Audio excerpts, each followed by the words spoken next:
Hello, today I'll be showing you how to utilize the employee directory on asub.edu. To begin, at the top of a new tab, we're going to type in asub.edu.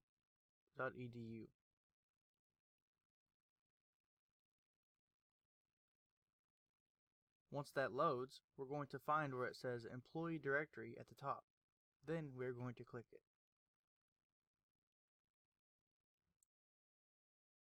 Once the directory loads, we can scroll down to see all the information it gives us.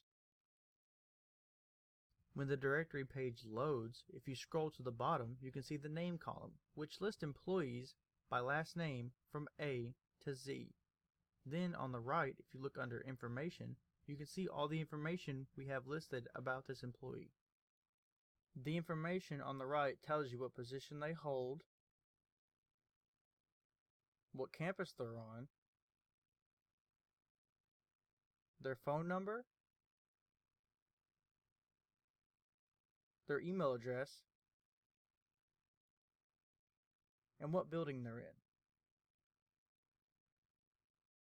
Now, for a demonstration, I'm going to search for an employee using the employee directory. For this demonstration, I'm going to search for my supervisor. In the search box, I'm going to type her name, and on the left side, you can see that it appears on the screen. I'm going to click her name. Once you click on a person's name, this page should appear. This page has some information previewed on the directory page, as well as their education and experience backgrounds. Here you can see my supervisor's contact information and office location, and then you can see her title at the top.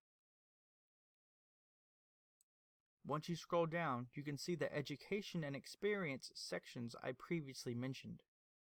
Once you're done looking up information on an employee, you can scroll to the bottom and hit Back to Directory to search for someone else. That was how to utilize the employee directory page on the asub.edu website. If you have any other questions, please feel free to come by the Vanguard Technical Support Center, give us a call, or send us an email. Thank you, and have a great day.